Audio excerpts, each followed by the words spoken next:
भी आपको बहुत बहुत बधाई देते हुए 2026 में पहली प्रदोष व्रत गुरुवार का पड़ रहा है। प्रदोष काल का दीप, प्रदोष काल की आराधना, प्रदोष काल की साधना और प्रदोष काल में परमात्मा का लिया गया नाम हमारे करोड़ों करोड़ों करोड़ों करोड़ों पुण्य को प्रबल कर देता है और हमारे पाप को छिन्न बन सके। अगर बन सके जीवन में एक बार प्रयास करिएगा। अगर गुरुवार का प्रदोष पड़ जाए, कौन से वार का? गुरुवार का प्रदोष पड़ जाए, बृहस्पतिवार का यदि प्रदोष पड़ जाए तो प्रदोष के दिन, प्रदोष काल में, प्रदोष के दिन, प्रदोष काल में किसी शिवालय में जाएं, शंकर के मंदिर में जाएं, एक ही दिए के अंदर एक फूल बाती, कैसी बाती है? फूल बाती, और उसी दिए के अंदर एक लंबी बाती। कौन सी बाती है? जम के बोलो जरा।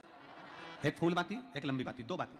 एक ही दिए के अंदर फूल बाती, लंबी बाती दोनों रख लें। थोड़ा सा घृत की बातियां, तेल की बाती नहीं, घी की बाती रखें और दोनों बातियां उसमें रखकर 3 बेलपत्र भगवान शंकर के मंदिर में लेकर जाएं।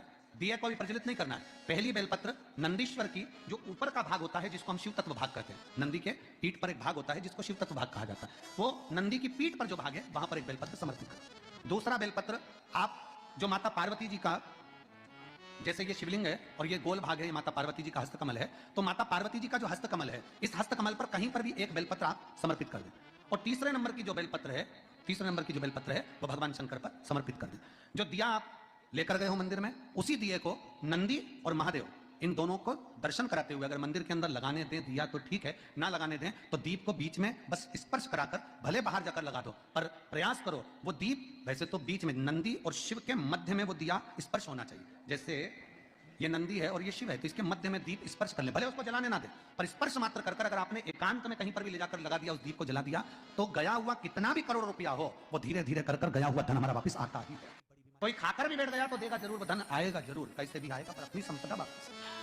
शिव तत्व की प्राप्ति होगा। दिल से जब बाबा से कहेंगे, अपने मन से जब भगवान को प्रार्थना करेंगे, अपने हृदय से जब शिव को पुकारेंगे, क्यों ना मिलेगा? गया हुआ धन केवल चौखट पर स्पर्श मात्र करा था पारो के पुत्र ने, और स्पर्श मात्र करने से उसका पूरा की पूरा किस्मत बाबा ने बदल दिया, उसका भाग्य।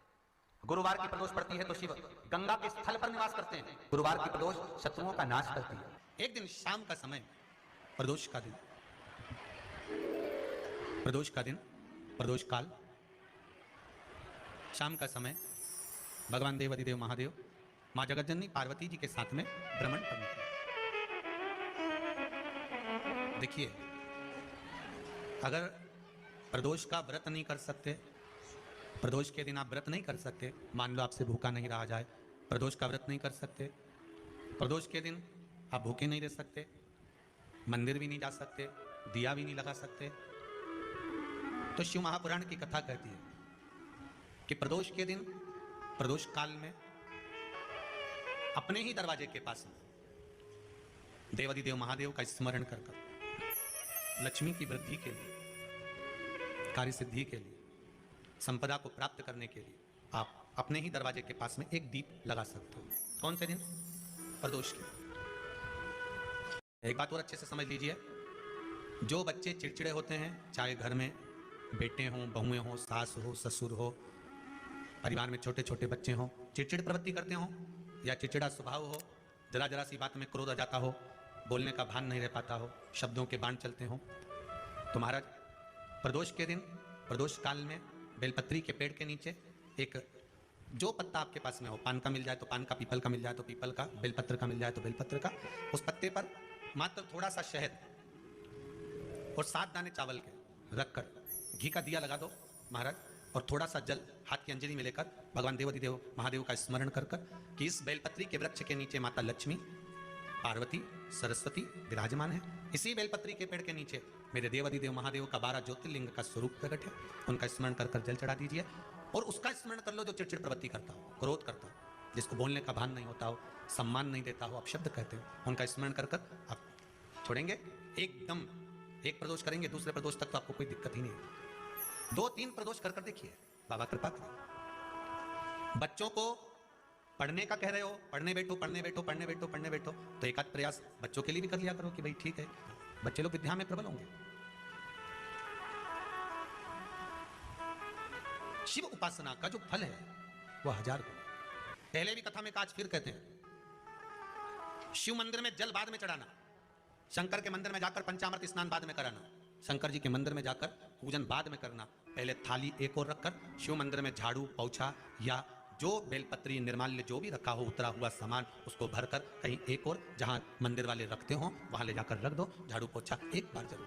पूजन करने से पहले सबसे पहले सफाई का ध्यान रखो और एक विश्वास रखना, आप मंदिर की सफाई नहीं कर रहे हो, फिर निवेदन करूंगा आपको, आप मंदिर की झाड़ू नहीं लगा रहे हो, आप मंदिर की सफाई नहीं कर रहे हो, आप मंदिर में पोछा नहीं लगा रहे हो। जितना हाथ आप मंदिर में फेर रहे हो सफाई के लिए उतना आपके जीवन में जितना दुख है, जितनी तकलीफ है, जितना कष्ट है, जितनी बीमारी है उस पर हाथ फेर रहे हो, मंदिर में नहीं फेर रहे हो। नहीं तो सारी दुनिया में जितने मंदिर हैं सारे मंदिरों में ट्रस्टियों ने कुछ ना कुछ लगा कर रखा है, स्वीपर आता साफ कर दिया था, ये आएगा सफाई कर जाएगा, पंडित जी होंगे तो बुआरी लगा देंगे, पंडित जी होंगे सफाई कर देंगे। उन्होंने तो पंडित जी को बोल कर रखा कि साफ कर दो, पंडित जी करते भी हैं, पर पहला फर्ज आपका है कि आप मंदिर में आए हो तो पहले आप सफाई करो। क्यों? क्योंकि हम उसका द्वार साफ रखें। आज के समय में तो एक नियम हो गया साहब कि मंदिर में जाते हो तो मंदिर के दरवाजे पर चप्पल उतार के जाते हो, नहीं तो शास्त्र रीति तो ये कहती है कि मंदिर में भगवान सामने बैठा है तो उसके सामने चप्पल भी नहीं उतारना चाहिए। तो कई लोग कहते हैं मंदिर के अंदर थोड़ी ना उतारा, तो जीने से भी बाहर एकदम गेट के बाहर वहां उतार, पर सामने तो है ना, सम्मुख में तो है।